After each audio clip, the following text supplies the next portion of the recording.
అవినాష్, చెప్పుమా. దగ్గరలో ఉన్న మెడ్ప్లస్ కు వెళ్ళి మెడ్ప్లస్ బ్రాండ్ మెడిసిన్స్ అని అడిగి కొనుక్కునరా. అక్కడ 50 to 80% తగ్గింపుకు వస్తుంది. మీరు తీసుకునే అదే మందులు, అదే నాణ్యమైన మందులు, కానీ సగం ధరకే. నాయకత్వంలో ఎక్కడైతే ప్రభుత్వాలు ఉన్నాయో, ఈరోజు మహారాష్ట్రలో భారతీయ జనతా పార్టీ నేతృత్వంలో మూడోసారి అధికారంలోకి వచ్చాం. మొదటిసారి దేవేంద్ర ఫడ్నవీస్ గారు సమర్థవంతంగా 5 సంవత్సరాలు పరిపాలన చేశారు. రెండోసారి దేవేంద్ర ఫడ్నవీస్ నేతృత్వంలో శివసేన అంతకుముందు లేకపోయినప్పటికీ కూడా, అంతకుముందు అసెంబ్లీ ఎన్నికల్లో కలవనప్పటికీ కూడా, బీజేపీతో కలిసి పోటీ అయినప్పటికీ కూడా అనేక మంది యొక్క కోరిక మేరకు, ప్రజల ఆకాంక్షల మేరకు బయట ఉన్నటువంటి శివసేనను తీసుకొని 5 సంవత్సరాల క్రితం ఎన్నికల్లో పోటీ చేసి గెలిచిన తర్వాత, ఫలితాలు వచ్చిన తర్వాత ముఖ్యమంత్రి కుర్చీ కోసం ప్రజలకు వెన్నుపోటు పొడిచి ఉద్ధవ్ ఠాక్రే నేతృత్వంలో కాంగ్రెస్ పార్టీ, శరద్ పవార్ చక్రం తిప్పి బీజేపీని అధికారం నుంచి దూరం చేసేటువంటి ప్రయత్నం చేశారు. కానీ 2 సంవత్సరాలు తిరగకముందే మళ్ళీ అక్కడ మోసం చేసినటువంటి శివసేనకు అక్కడ ఉన్నటువంటి ఎమ్మెల్యేలు బుద్ధి చెప్పి, బాలాసాహెబ్ ఠాక్రే, శివసేన అధినేత అయినటువంటి బాలాసాహెబ్ ఠాక్రే యొక్క ఆలోచన విధానంతో అనేక మంది ఎమ్మెల్యేలు ముందుకొచ్చి మళ్ళీ ఏక్నాథ్ షిండే గారి నేతృత్వంలో పరిపాలన చేశారు, ప్రభుత్వం ఏర్పాటు చేశారు. తిరిగి మళ్ళీ ఈరోజు నరేంద్ర మోడీ గారి నేతృత్వంలో మూడవసారి, ఇంత జరిగినప్పటికీ కూడా మూడవసారి మహారాష్ట్ర ప్రజలు అత్యద్భుతమైనటువంటి మెజార్టీతో ఈరోజు అధికారంలో రావడం అనేటువంటిది మనం చూస్తూ ఉన్నాం. ఇక్కడే కాదు, బీజేపీ అనేక రాష్ట్రాల్లో కూడా రెండోసారి, మూడోసారి అధికారంలోకి వస్తాం. గోవాలో, పక్కనున్నటువంటి గోవాలో మూడోసారి అధికారంలోకి వచ్చాం. ఓట్లు పెంచుకున్నాము, సీట్లు పెంచుకున్నాం గోవాలో. ఆ ఎన్నికల్లో నేను మొత్తం అక్కడ ఉన్నాను. గుజరాత్లో ఆల్మోస్ట్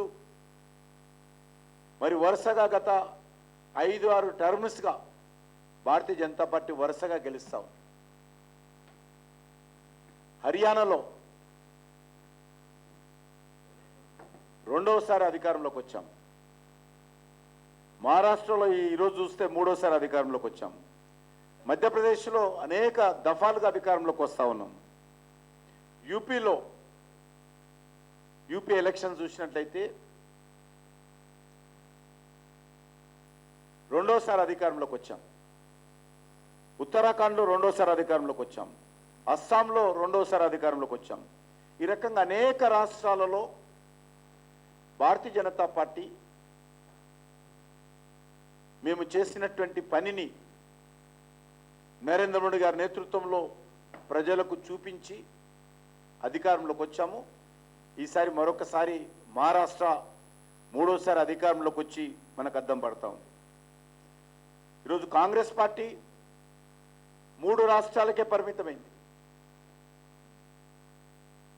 గ్యారంటీల పేరుతో మభ్యపెట్టినటువంటి తెలంగాణ, గ్యారంటీల పేరుతో మభ్యపెట్టినటువంటి కర్ణాటక, గ్యారంటీల పేరుతో దివాలా తీసినటువంటి హిమాచల్ ప్రదేశ్, 3 రాష్ట్రాలకే ఈరోజు కాంగ్రెస్ పార్టీ పరిమితమైంది.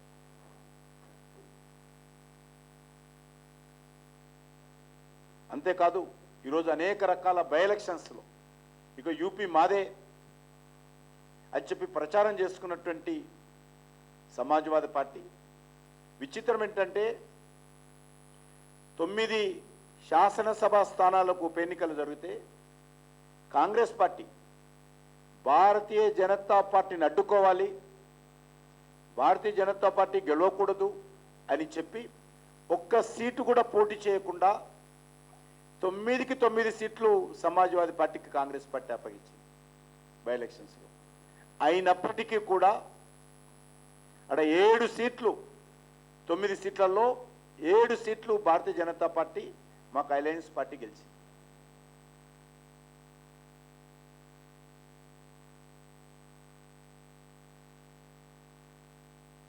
మహారాష్ట్రలో గత ఎన్నికల్లో 44 సీట్లు గెలిచినటువంటి కాంగ్రెస్ పార్టీ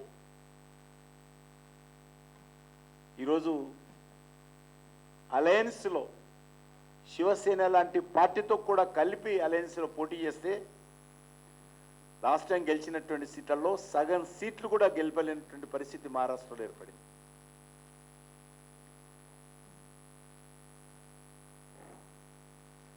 చాలా నవ్వు వస్తుంది మహారాష్ట్ర ఎన్నికలు చూస్తే. ఎన్నికలు ఫలితాలు రాకముందే బాంబే ఎయిర్పోర్ట్లో 4 విమానాలు సిద్ధం చేసి పెట్టారు. 4 విమానాలు,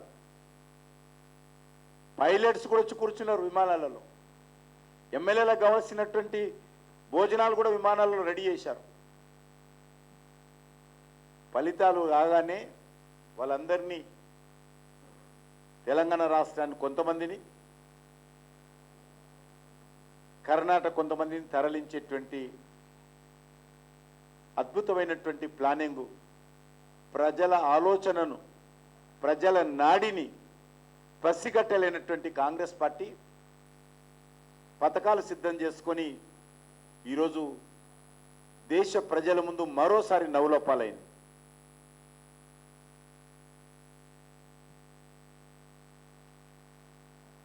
శివసేన